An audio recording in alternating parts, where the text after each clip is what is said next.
예수님 승천하시고 제자들은 예수님의 말씀대로 예루살렘을 떠나지 않고 약속하신 것을 기다렸습니다.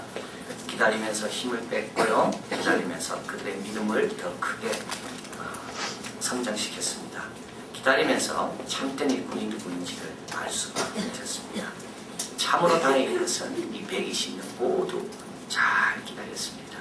120년 중에 한 명도 예루살렘을 떠난 적은 없고 다 주님 분부하신 약속하신 것을 기도하며 기다렸습니다. 드디어 오순절날 성령이 임하시고 120명 모두 성령 충만을 받았습니다. 모두가 다 그들이 알지 못했던 말을 하기 시작하게 되고 그리고 이 방언으로 말하는 것을 주위 사람들이 듣고 몰려들게 됩니다.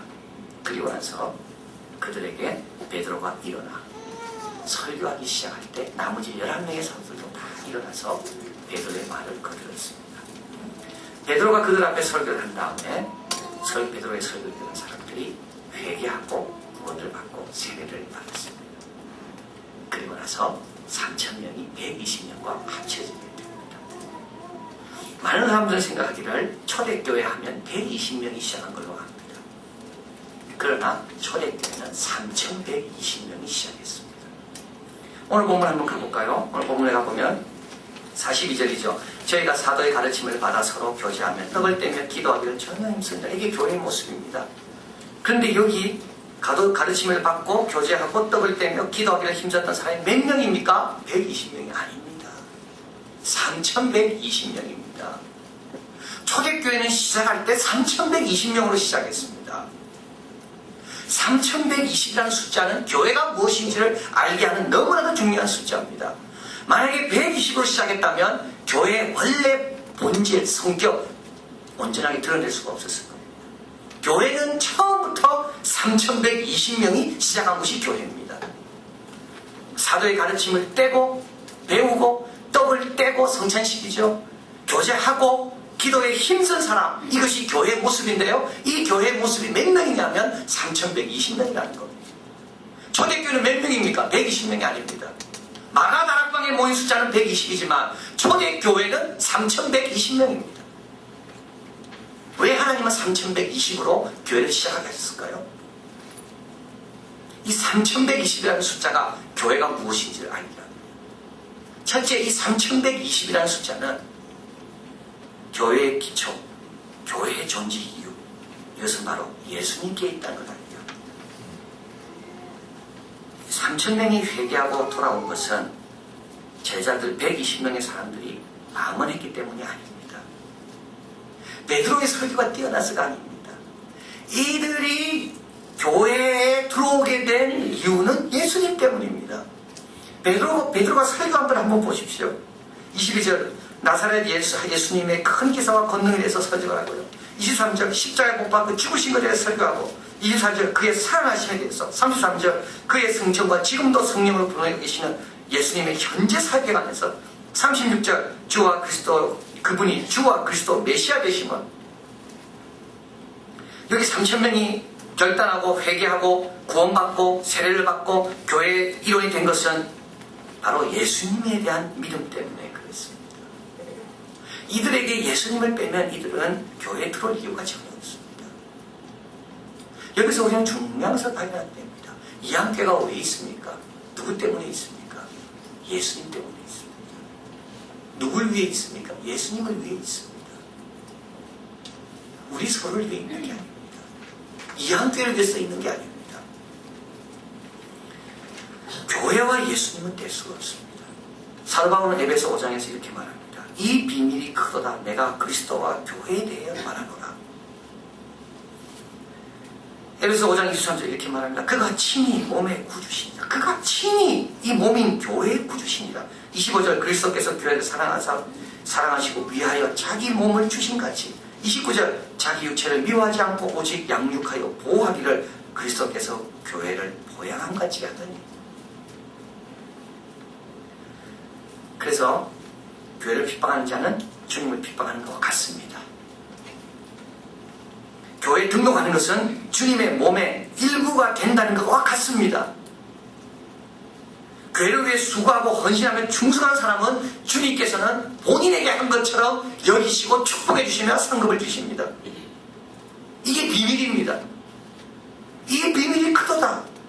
예수님과 교회와는 아무 상관없이 보이지만 교회는 시작부터 예수님을 주로 고백하는 사람들의 모임이 교회였고, 하나님 예수님께서 승천하시고 성령을 부으시고 그 성령을 받은 사람들이 모인 곳이 교회입니다. 오늘 47절에 한번 가볼까요? 본문 47절 같이 있습니다. 하나님을 찬미하며 또 온 백성의 칭송을 받으니 주께서 구원받는 사람을 날마다 더하게 하십니다. 여기 두 가지가 나오죠. 하나는 뭡니까? 우리 주님께서 하시는 이 두 가지입니다. 하나는 구원받게 하시고 또 하나는 뭐죠? 교회로 인도하십니다. 많은 사람은 이렇게 생각합니다. 구원만 받으면 되지 교회는 꼭 갈 필요가 있는가? 근데 초대 예수님께서 처음 성령을 보내실 때 그들을 구원하시고 그 다음에 그들을 어디로 보냈습니까? 교회로 보냈습니다. 예수님은 구원받게 하실 뿐만 아니라 예수님의 몸의 일부가 되기를 원하십니다. 그래서 여기서 본문에서 분명히 이야기하죠. 구원받게 하시고 그리고 잘 살아라, 이게 아닙니다. 구원받게 한 다음에 그들을 어떻게 해요? 이미 있는 3,120명으로 그들을 보내서 교회 수가 늘어나게 하셨다는 겁니다. 더 한다는 말이 그 말입니다. 그래서 우리는 교회 올 때마다 이걸 기억해야 됩니다. 내가 교회 왜 오지? 우리 교회가 왜 존재하지? 예수님을 위해서. 내가 예수님 품에 갈 때까지 신앙생활 잘해서 예수님 맞이할 준비를 하기 위해서 예수님께서 교회를 주셨구나. 예수님의 희생이 왜 우리 이양교회가 있구나. 예수님의 사랑과 돌보심이 우리 이양교회에 가득 차고 있구나. 3,120. 이것은 교회의 기초, 교회의 목적, 교회의 존재의 이유. 이것은 바로 우리 예수 그리스도께 있다는 것을 말합니다. 두 번째로 이 3,120이라는 이 숫자는 교회는 은혜로 주어진 것임을 알게 됩니다. 3,120명 누굽니까? 먼저 3,000명 누굽니까? 이들은 예수님을 십자가에 못 박으라고 소리친 자들입니다. 이들은 예수님이 고통 가운데 있을 때 예수님 보고 조롱했습니다. 내려와서 네 자신이 한번 구원해보라. 베드로가 설교하면서 이렇게 말하죠. 22절입니다. 너희도 아는 바라 너희란 말을 강조합니다. 23절 너희가 복음은 자들에게 손을 빌려 못 박아 죽였나니 36절 너희가 십자가에 못 박은 이 예수를 하나님이 주와 그리스도가 되게 하셨나니. 이 3,000명이 누굽니까? 예수님을 십자가에 못 박은 자들입니다. 그런데 우리 예수님은 이들을 교회로 초청하시고 오늘 41절에 가보면 어떻게 됩니까? 그 말을 받는 사람들은 세례를 받으면 이날에 뭐라고요? 제자의 수가 3,000이다. 이들을 예수님의 제자와 똑같은 반열로 초청해 주시고 대우해 주십니다. 은혜로 받은 자들이죠. 은혜로 교회가 우리에게 제공된 겁니다. 왜요? 내 신앙을 위해서, 내가 하나님을 위해서 일할 수 있는 기회를 하나님께서 주시기 위해서, 자격 없지만 우리를 더 복되게 하고 새롭게 하고 더 주님의 분량으로 성장시키기 위해서, 자격 없기 때문에 오히려 더 우리를 변화시키기 위해서 이 땅에 예수님께서 교회를 우리에게 허락하셨다. 120년도 마찬가지입니다. 예수님의 동생들도 마찬가지입니다. 이들도 자격 없기는 마찬가지입니다. 그러나 예수님께서 교회를 주신 것은 예수님의 몸된 교회 이름이 되어서 예수님을 위해서 일할 수 있도록, 예수님을 위해서 성장할 수 있도록, 그래서 3,120은 교회는 은혜로 주신 것이다 알게 합니다. 우리도 여러분 기억하시기 바랍니다. 이양교회를 누가 세웠습니까? 이양교회를 왜 주셨습니까? 여러분을 위해서 주신 겁니다. 우리 예수님께서 우리에게 은혜로 주신 것이 이양교회입니다. 오주석 씨가 적은 지난주 말씀드린 책인데 한국민 특강에 보면 이런 이야기가 나옵니다. 수원 화성 신도시를 건축할 때 총책임진 최재공, 임금님이 부채와 향락을 그에게 하사했는데 이 최재공은 이 부채와 향락을 받은 다음에 너무 감격해서 다음과 같은 글을 적었습니다. 그래서 이 최재공의 초상화를 그리는 이 화가가 최재공이 쓴 그 글도 그 옆에 적어놨습니다. 내 모습, 내 정신을 부모님이 주신 은혜요. 내 머리끝에서 발끝까지 덮은 것은 성스러운 군주의 은혜로다. 이것도 임금님의 은혜요. 향락 역시 임금님의 은혜니 한 몸을 싸고 장식한 어느 것이 어느 물건인들 은혜 아니 아닌 것이 있으랴. 다만 부끄러운 것은 나 죽은 다음까지라도 그 은혜를 다 갚을 계책이 없는 것이다. 우리가 할 말이 없습니다. 부끄럽습니다.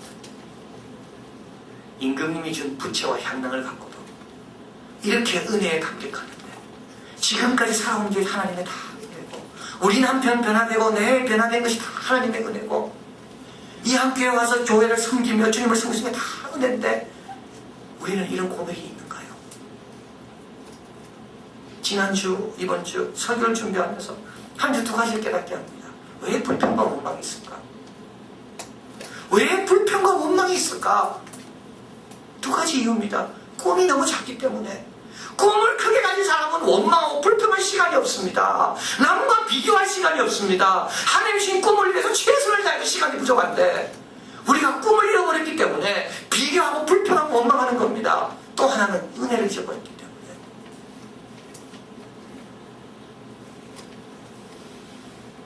한 몸을 싸고 장시간 어느 물건이든 은혜 아닌 것이 있어요.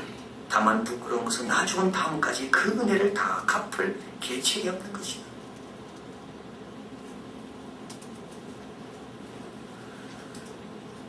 은혜로 구원받았고요. 은혜로 이양교회 교인이 됐습니다.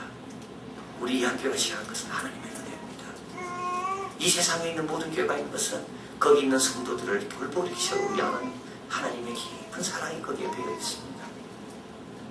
3120 이것은 우리에게 교회는 은혜로 주어진 것이다. 교회는 그리스도 중심으로 그리스도의 반석과 고백 위에 그리스도를 위해 존재할 것이다. 말씀합니다. 자, 끝으로 이 3120은 교회에서 할 일은 모두가 다 동참해야 된다는 것을 말합니다. 교회에서 해야 되는 일들, 주님께서 교회를 통해 하고자 하는 일들은 모두가 다 동참하라. 이 3120이 그것을 말합니다. 42절 같이 가보겠습니다. 같이 읽습니다. 저희가 사도의 가르침을 받아 서로 교제하며 떡을 떼며 기도하기를 전혀 힘쓰니라. 대표만 한 게 아닙니다. 이 일을요. 120명만 한 게 아닙니다. 3120명이 모두가 다 한마음이 되어 가르침을 받고 교제하고 떡을 떼고 기도했다는 겁니다. 여러분 그 당연한 거 아니겠습니까? 은혜로 온 건데요. 내가 남 때문에 온 겁니까? 하나님의 은혜로 왔는데요. 내가 주님을 더 잘 섬겨야 되고 주님을 따라가야 되는 내 자신의 사명과 부심이 있는데요. 내가 여기서 왜 열례를 해야 됩니까? 가르침을 받는다는 것은 토론했다는 말이 아닙니다. 교회 와서요. 교회 와서 대화했다는 말이 아닙니다. 교회 와서 뭐 이렇게 토론했다는 말이 아닙니다. 사도의 가르침을 배웠다는 겁니다. 여기서 떡을 뗀다는 것은 성찬식을 말합니다. 교제한다는 말은 서로 나누는 것을 말합니다. 짐을 나누고 기쁨을 나누고 이 나눈다는 말은 연합의 뜻이 있는데 제휴와 다릅니다. 회사끼리 제휴하죠. 그거는 연합이 아닙니다. 우리도 교회 와서 이런 식으로 교제하는 사람 너무 많이 있습니다. 제휴합니다. 부분적으로만 나눕니다. 내 삶 깊은 것까지 그분의 관심과 기도가 들어오려고 하는 것을 막습니다. 이건 제휴입니다. 성경에서 말하는 교제가 아닙니다. 교제는 뭡니까? 서로 스며들어가는 겁니다. 서로 하나가 되는 겁니다. 합병을 말합니다. 3120명이 다 이렇게 했다는 거죠. 배우는데 다 열심을 내고 교제하는데 다 열심을 내고 기도하는데 다 열심을 내고 성찬식에 다 눈물로 참석하고 우리 주님께서 교회를 세우실 때는 이 생각을 하고 세우실 겁니다. 자, 그런데 여기서 이렇게 열심을 내기 위해서 두 가지가 꼭 필요하다는 걸 알게 됩니다. 이들이 이렇게 열심을 내게 된 이유는 두 가지 동인이 있습니다. 첫째는 뭐냐면 교제, 말씀, 기도, 떡을 떼는 성찬식의 가치를 제대로 알았다는 겁니다. 이것이 얼마나 중요한 일인지를 알았다는 겁니다. 말씀을 배운다는 것이 신앙 성장에 얼마나 중요한지를 알았다는 겁니다. 이 가치를 모르기 때문에 이 일에 헌신하지 않는 겁니다. 이들이 예수님은 십자가를 못 박았죠. 왜 못 박았습니까? 몰라서 그랬습니다. 다시 그러고 싶지 않습니다. 그래서 열심히 배우는 겁니다. 알았으면 안 그랬을 텐데요. 기도, 여러분 얼마나 기도가 중요한 겁니까? 어떤 책에서 한 분이 이렇게 이야기하더라고요.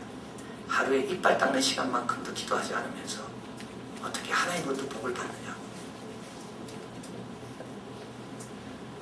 여러분 성경은 온통 기도의 책입니다. 사도행전은 기도행전입니다. 사도행전에 있는 무리들이 앞으로 전진할 수 있었던 것은 기도 때문입니다. 고린도행 보면 말했습니다.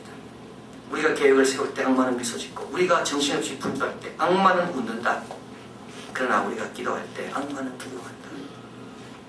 여러분 기도할 때 병이 나을 수가 있고요. 기도할 때 우리 자녀들이 안전하게 학교 생활할 수가 있습니다. 기도할 때 한국이 복을 받을 수가 있고 기도할 때 하나님의 깊은 뜻을 알게 됩니다. 기도만큼 가치 있는 게 있을까요? 이들은 기도가 가치 있다는 걸 알았습니다. 교제요. 교제가 또 얼마나 가치 있습니까? 교회에서 교제를 하지만 여러분이 가치를 별로 못 얻었습니까? 저는 설교를 준비하면서 교제는 이렇게 하는구나 그렇게 깨달았습니다. 교제는 어떻게 합니까? 교제는요 예수님 때문에 하는 겁니다. 많은 경우 우리는 교회 와서 교제할 때 나 때문에 교제합니다. 내 의지로 교제합니다. 그래서 만나는 사람이 제한되어 있습니다. 근데 교제의 가치는 거기에 있지 않습니다. 예수님 때문에 교제합니다. 예수님의 사랑을 그에게 전해주기 위해서, 예수님의 축복과 격려를 그에게 나누기 위해서, 예수님을 위해서 교제합니다. 나를 위해서 교제하는 게 아니라 예수님을 위해서, 그를 사랑하는 그 예수님을 위해서 예수님 안에서 교제합니다. 사랑과 선행을 격려하는 그 일을 통하여 살아나고 회복되고 주님께 돌아옵니다. 이들은 이들의 가치를 알았습니다. 근데 이 가치가요, 가치가 배가 될 때가 있습니다. 언제냐면 내가 잘 배워서 남에게 나눌 때 남도 살아나지요. 내가 열심히 기도해서 남이 변화될 때 이 기도의 가치는 배가가 됩니다. 그래서 이들은 이걸 가치를 알았습니다. 성경을 배우는 것이 너무 중요하구나. 기도하는 것이 우리 가정, 우리 나라, 우리 직장, 우리 교회의 운명을 바꿀 만큼 그렇게 중요한 일이구나. 두 번째로 이들은 시간이 없다는 걸 알았습니다. 2장 5절에 가보면 이들은 천하 각국으로부터 와서 예루살렘에 잠시 거하러 온 자들이라고. 이제 이들은 돌아가야 될 자들입니다. 이제 돌아가야 될 자들입니다. 계속 이곳에 머물러서 배울 수가 없습니다. 그렇기 때문에 배우는 시간이 너무 소중한 겁니다. 사도들과 함께 성찬식에 참여하는 떡을 떼는 거, 이제 돌아가면 이 예수님의 사도들, 제자들과 함께 성찬할 수 있는 기회는 끝나버립니다. 시간이 너무 귀한 겁니다. 그리고 곧 핍박이 닥치게 되죠. 사도들만 남게 되고 이들은 다 흩어집니다. 나중에 흩어져서 어떻게 됩니까? 로마 교회를 세운 거예요. 안디옥 교회를 세운 거예요. 여러분 시간 많지 않습니다. 하루를 공부하지 않으면 그것을 되찾기 위해 이틀이 걸리고, 이틀을 공부하지 않으면 그것을 되찾기 위해 나흘이 걸리고, 1년을 공부하지 않으면 그것을 되찾기 위해 2년이 걸립니다. 그런데 되찾을 수 있는 시간이 안 올 수도 있습니다. 그래서 이들은 한 명도 빠짐없이 기도하고 떡을 떼고 말씀을 배우고 교제하는 일에 전심전력이다. 자, 그래서 오늘 본문에서 이들이 예수 중심으로 모이고, 그리고 이들이 은혜로 왔음을 잊지 않고, 그리고 교회에서 해야 되는 모든 게 전심전력할 때 43절부터 세 가지 결과가 나옵니다. 첫째 하나는 43절은 사람마다 두려워하는데 이런 사람들을 두려워합니다. 자, 이런 사람들을 세상은 두려워합니다. 왜냐하면 이들은 세상을 두려워하지 않기 때문에 그렇습니다. 세상이 누굴 제일 두려워하는가 하면 세상을 두려워하지 않는 사람을 두려워합니다. 우리가 왜 세상에 나가도 영향력을 끼치지 못하는가 하면 세상을 두려워하기 때문에 그렇습니다. 우리는 하나님 한 분이면 됩니다. 세상은 하나님이 우리와 함께하는 것을 제일 두려워합니다. 두 번째로 성도들이 기뻐하죠. 47절에 하나님을 찬미하며 온 백성 칭송을 받으니, 46절이죠. 날마다 마음을 같이해 성진의 먹이를 힘쓰고 집에서 떡을 떼며 기쁨과 순전한 마음으로 음식을 먹고 성도들이 기쁨이 있습니다. 두 마음을 가진 사람은 하나도 얻지 못한다 그랬습니다. 전심전력하는 사람만이 기쁨이 있습니다. 이렇게 열심히 배우면 성장이 있고 열심히 기도하면 은혜를 체험합니다. 그래서 신앙생활이 기쁜 겁니다. 두 마음을 가진 사람은 아무것도 얻지 못한다고. 마지막으로 믿는 자를 자꾸 주님께서 더해줍니다. 47절이죠. 구원받는 사람을 날마다 더하게 하시니라. 그래서 세 가지입니다. 결과가 하나는 세상에 영향을 끼치고 내 자신에게는 큰 기쁨이 있고 또 믿지 않는 사람들에게는 구원을 얻게 하는 그 길들을 우리가 베풀게 된다. 미우라 아찌시가 적은 하류사회라는 책이 있습니다. 우리 한국도 지금 양극화로 인해서 여러 논의들이 많이 있는데요. 일본은 우리보다 훨씬 더 이 양극화 문제가 심각하다는 것을 이 책에서 말하고 있습니다. 이 책에서 제자는 희망의 격차라는 것을 말합니다. 희망의 격차라는 것이 있는데 고도 성장기에는 낮은 계층의 사람들이 희망의 가능성을 많이 갖고 있었다는 거죠. 높은 계층의 사람일수록 권리가 축소될 것이라는 생각을 갖고 있어서 서로 희망의 격차가 별로 없었습니다. 모두 희망을 갖고 있습니다. 그런데 오늘날 지금 당신은 어떠냐면 소득이 높을수록 희망 갖는 사람이 많고 소득이 낮을수록 희망을 포기한 사람이 많다는 겁니다. 그래서 아예 희망을 안 갖고 살아가는 사람이 많다는 거죠. 희망을 가질 수 있는 여부는 개인의 실력이나 자질이 아니라 계층 격차로 결정된다는 것을 사람들이 이제는 다 알고 있다는 겁니다. 좋은 부모 밑에 자라야지만이 성공할 기회가 많고 어려운 부모 밑에 태어난 아이들은 성공할 기회가 없다는 것을 일본은 이제는 다 인식하고 있다는 겁니다. 그래서 이건 내가 아무리 노력해도 되지 않기 때문에 아예 희망 자체를 갖고 있지 않는다는 거죠. 한국도 지금 그렇습니다. 부모의 관심과 배려가 없는 아이들은 희망을 가질 수가 없게 되어 있습니다. 희망 격차입니다. 소득 격차고요. 그래서 이 저자는 이렇게 말합니다. 새로운 집단이 등장하는데 그게 하류 집단이라는 겁니다. 그러나 지금은 하류라 힘을 쓰지 못하지만 나중에 상류와 하류가 갈등이 생길 때 일본 사회가 어떻게 될 것인가? 저는 이걸 읽으면서 생각했습니다. 우리 신앙에도 격차가 있구나. 우리 신앙에도 격차가 있구나. 그런데 성령 충만하면 격차가 줄어드는구나. 처음에 3,000명과 120명은 격차가 너무 컸습니다. 120명의 성령이 임했고 3,000명은 전혀 뭔지 몰랐습니다.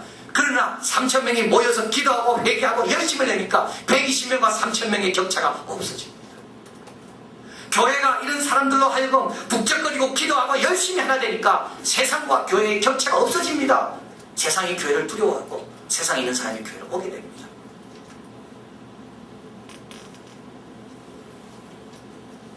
우리는 어떻습니까?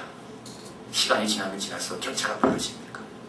120명과 나는 전혀 상관없는 것처럼 느껴집니까? 오늘 본문에서 3,000명 이렇게 질문합니다. 형제들아, 우리가 어찌할꼬? 우리가 어찌할꼬? 베드로가 대답합니다. 너희가 회개하여 각기 예수 그리스도 이름으로 세례를 받고 제사함을 얻으라. 그리하면 성령을 선물로 받으리라. 120명이 임한 성령, 3,000명이 임한 성령. 우리도 겸손히 회개하면 그 성령이 우리 안에 임하시고 우리도 주님과 하나 되는 그와는 승리의 삶을 살게 될 줄 믿습니다. 기도하겠습니다.